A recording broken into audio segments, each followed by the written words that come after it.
Selamat pagi, salam sejahtera. Saya Albert Tay. Tadi saya telah membuat satu laporan polis terhadap Ngah Koming, pemimpin DAP, Menteri Perumahan dan Kerajaan Tempatan. Okey, berhubung satu kenyataan dia dalam bahasa Cina yang sangat melampau dan sangat serius, sangat berat. Okey, saya transit terjemahkan kepada bahasa Melayu. Apa yang dikatakan, masyarakat Cina harus berwaspada terhadap potensi bahaya walaupun dalam keadaan aman. Jika DAP hilang kuasa, PAS bertindak menghapuskan sehabisan masyarakat Cina. Jadi dia sebagai seorang peguam, mantan peguam, dan dia mempunyai pendidikan tinggi, dia seorang pemimpin politik. Inikah cara dia mau cari modal politik dengan menghasut bangsa Cina, mengugut bangsa Cina dengan bahasa begini. Jadi dalam laporan polis saya telah menyatakan bahawa kenyataan beliau bersifat membawa kebencian, menimbulkan permusuhan antara kaum serta menyebabkan kegentaran awam. Jadi beliau ni selaku seorang menteri, tapi beliau berucap dalam bahasa Cina dengan perkataan ayat begini. Namun apabila di dalam dewan, dalam parlimen, beliau menunjukkan sangat bertoleransi. Beliau berwayang seperti mesra kepada Islam. Baru-baru ni beliau kata apa di dalam kalimah Islam, beliau kata alhamdulillah di dewan. Alhamdulillah dalam dewan. Seolah-olah beliau ni mesra kepada Islam. Tapi di belakang dia guna bahasa Cina hasut orang Cina. Sebelum ni dia kata PAS menunggang agama. Untuk dia kata PAS hasut orang Melayu, hasut orang Muslim. Apa beza dia sekarang, apa yang dia lakukan? Dia menghasut orang Cina juga dengan menggunakan emosi, dengan panik masyarakat Cina, kebimbangan, ataupun kita sebut sebagai anxiety, rasa takut. Jadi dia juga menunggang sama. Apa beza dia dengan pemimpin PAS yang dia katakan tu? Jadi di sini saya berharaplah pihak polis mengambil tindakan siasat segeralah. Ambil tindakan. Ini memang melampau sudah. Apa yang dia sebut ni memang melampau sudah lah. Dan mungkin ada masyarakat tanya, Albert Tay, dulu kamu ni ada isu kes kamu sebagai pemberi maklumat yang mendedahkan skandal rasuah di Sabah. Jadi kenapa tiba-tiba sekarang kamu serang DAP? Betul, sebab DAP dulu melaung-laungkan dengan sentimen anti rasuah, lawan rasuah.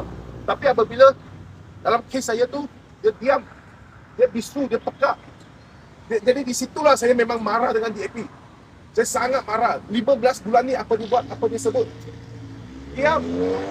Lagi di Sabah dia kongsi pentas dengan pemimpin yang terlibat rasuah, dengan perasuah. Anwar Ibrahim puji lagi perasuah. Pegang lagi tangan perasuah, ketua perasuah yang mencetuskan ini modus operandi skandal rasuah ni secara terancang dan korektif. Jadi yang dia katakan dulu untuk lawan rasuah selama berdekad-dekad tu apa tu semua, itu bohong semua. Jadi sekarang ni saya memang tidak puas hati dengan dia. Saya cita-cita saya adalah mendedahkan salah laku mereka supaya seluruh masyarakat nampak apa yang sebenarnya mereka lakukan semua ni. Jadi untuk masyarakat Melayu, kaum-kaum Melayu semua, DAP ni di depan dia berwayang, dia ingat dia mau tunjukkan kemesraan dia tu dengan kaum-kaum Melayu, bangsa Melayu, tapi sebenarnya belakang dia tikam kamu. Dia menghasut dengan cara ini. Di kalangan orang Cina dia cakap lain, di kalangan orang Melayu dia cakap lain. Inilah kaedah dia, modus operandi dia sekarang. Negara kita adalah sebuah negara demokrasi. Jadi sebagai pemimpin DAP, kamu boleh marah PAS. Kamu boleh marah dasar dia ataupun pentadbiran dia ataupun ideologi dia. Apa yang sentimen dia dalam politik. Tetapi kamu tidak boleh hasut kata jika PAS berkuasa, kita akan dihapuskan. Bermakna kita akan dibunuh tau, dipancung tau. Sebagai seorang pemimpin DAP, apa yang kamu buat sekarang ni adalah sangat tidak bertanggungjawab. Kamu tengah memecah belahkan perpaduan. Jangan di dewan kamu berwayang, kamu mempertahankan perpaduan. Seolah-olah kamu ni memperjuangkan perpaduan. Tapi di luar ni, apa kamu buat? Kamulah sebenarnya dalang yang memecah belahkan bangsa. kaum kaum di dalam Malaysia. Jadi telah melampau lah, memang melampau lah perbuatan beliau ni.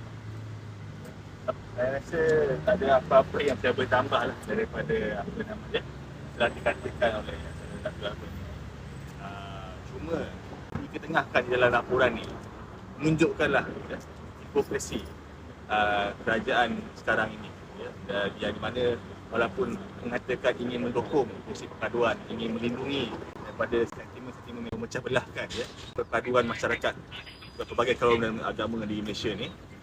Tetapi di sini apabila mereka di dalam ucapan berberikan ucapan politik, dia punya sentimen itu berubah terpulang kepada siapa yang mereka bercakap. Saya ini bukan satu perkara yang harus berlaku dan bukan satu politik yang harus diteruskan lagi di dalam Malaysia ini, dan kerajaan yang dipimpin oleh Anwar Ibrahim dan juga oleh mana lagi pemimpin daripada Pertahanan membenarkan perkara sebegini berlaku. Harapannya daripada laporan polis ini? Saya harap pihak polis ambil tindakan segera. Siasat beliau, siasat dia walaupun dia menteri pun kamu harus ambil tindakan. Itu yang penting. Sebab ini memang terang-terang, ini memang elemen hasut. Ini memang elemen hasut. Jadi harus ambil tindakan segera lah. Apa yang mendorong untuk melakukan polis? Sebab pihak DAP sentiasa membohong, menipu. Daripada skandal rasuah Sabah yang saya dedahkan, beliau seolah-olah, mereka ni seolah-olah tutup mata, tak mau bersuara, diam saja. Jadi mereka bukan mempantas rasuah, mereka menyokong perasuah di Sabah. Bayangkan mereka bersama-sama dengan pemimpin 15 pemimpin politik berprofil tinggi sama-sama bekerja sama di dalam PIU yang lepas. PIU pada bulan 11. Tapi apabila dengan masyarakat Cina dia kata kita mau membantras rasuah, anti rasuah, itu semua mengarut itu semua bagi saya. Mereka sentiasa berbohong, berlakon. Jadi inilah tujuan saya membongkarkan benda ni dalam bahasa Melayu supaya orang Melayu tahu apa niat mereka, apa strategi mereka sekarang. Dalam laporan polis saya minta polis menggunakan seksyen di bawah kanun keseksaan seksyen 504 dan 505B kanun keseksaan Akta 574, bukan akta hasutan.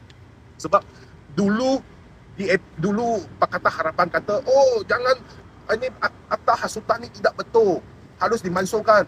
Oleh yang demikian, saya tidak pernah minta polis pakai akta hasutan.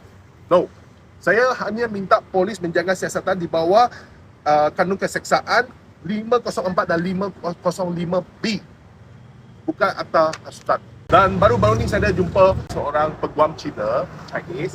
Dia adalah seorang yang agak famous YouTuber lah, yang memang sekarang memang melawan kerajaan. Bukan melawan lah, dia sampaikan apa kesalahan kerajaan semua lah, apa yang silap kerajaan semua. Dia memang agak famous lah, memang famous. Jadi 2 hari lepas saya jumpa beliau kata, saya kata dengan beliau, bincanglah berkenaan isu ini. Jadi saya kata, kalau kamu campaign, kamu lawan Ngak Komeng di Teluk Intan, kamu tanding, saya akan campaign untuk dia. Saya akan hari-hari saya akan duduk di sana untuk campaign untuk dia. Pastikan dia menang. Begitu. Okey. Okeylah. Thank you, Datuk. Terima kasih.